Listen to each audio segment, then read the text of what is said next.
You ready for a trip to the bottom of the ocean? It's time to review the latest Ahab album, The Coral Tombs. So sit back, get your popcorn, and get ready to...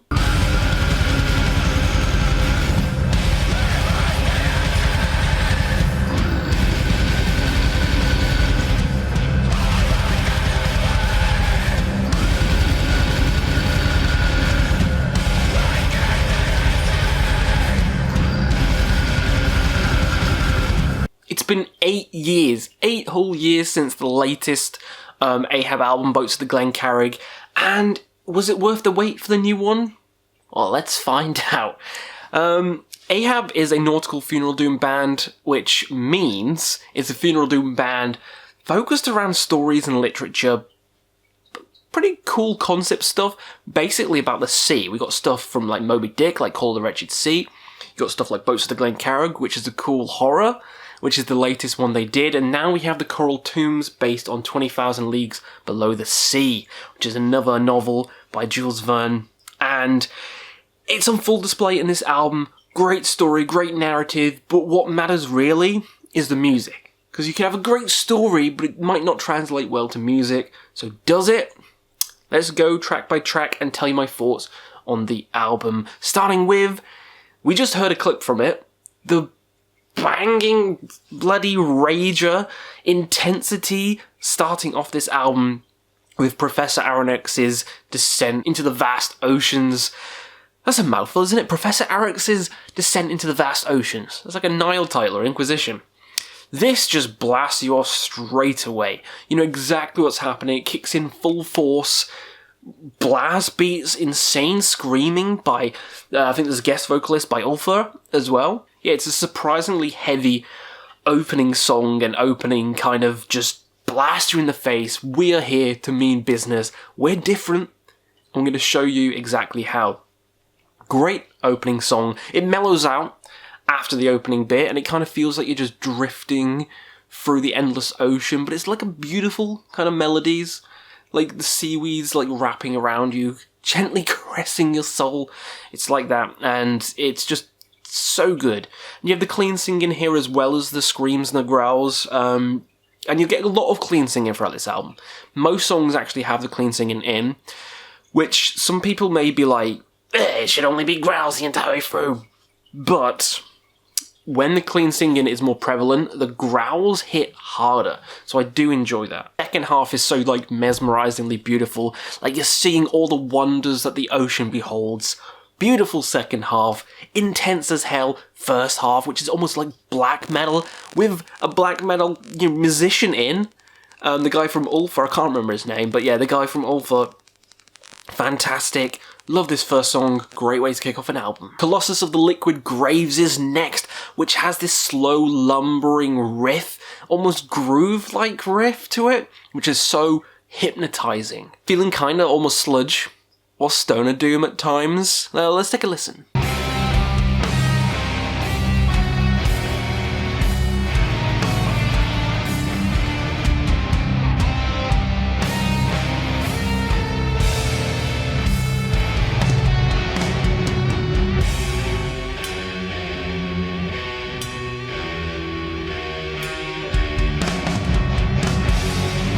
The slow lumbering weight of this song kind of feels like weights have been placed on you, like an anchor has been tied around your neck and you're dragging deeper and deeper into the dark waters. This is the shortest song on the album at like 6 minutes 26, and that sounds like a long song for a lot of people, but for Funeral Doom that's quite a short runtime, but it packs a lot into a short package, and I feel like it's one of the heavier ones on the album, and it's setting you up for the madness to become. Although this was quite a heavy song, it goes into one of the most evil and heavy songs on the entire album. Mobilis in Mobili. Holy moly, this is a terrifying opening. The distant chimes and gurglings of the water is so atmospheric. I love when Ahab does this. They did it on, well, they do it on most of their albums, but on Call of the Wretched Sea especially, with the waves crashing into the boat, the creaking of the boat, almost like Round the Ancient Mariner.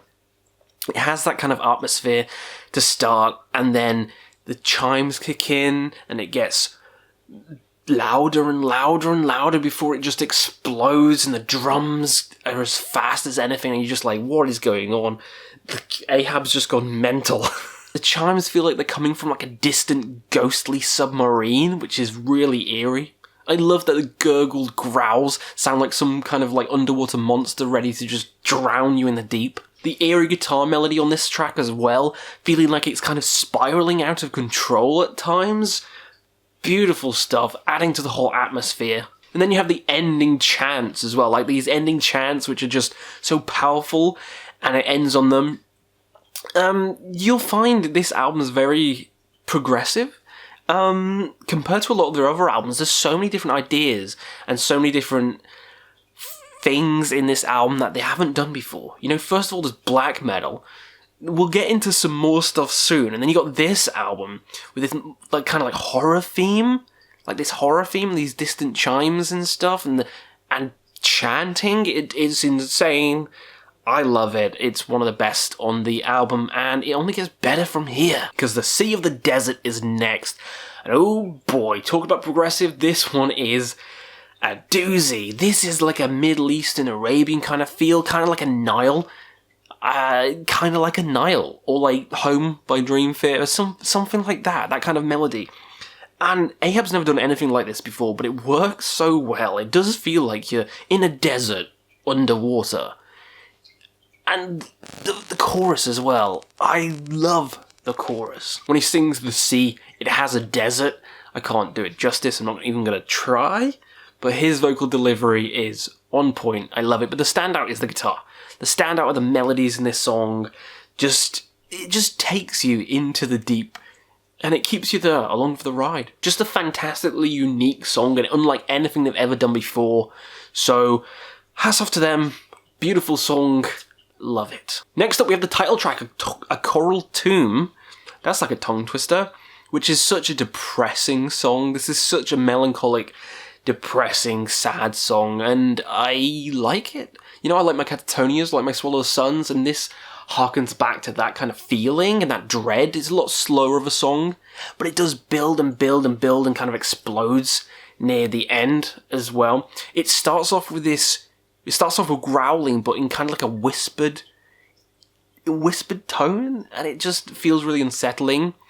It's a very slow pace though, and it sets up the mood, but then when the clean singing hits and then the guitars go bombastic, basically, it's just an eargasm. That's all I can explain it as, an eargasm. And the guitar during the cleans as well has this like Opethian feel. Feels like something from Damnation, like a window pane, or even something like Face of Melinda, like those guitars. Listen to it when it comes out. Listen to it and you'll know what I mean. The guitars are very Opethian.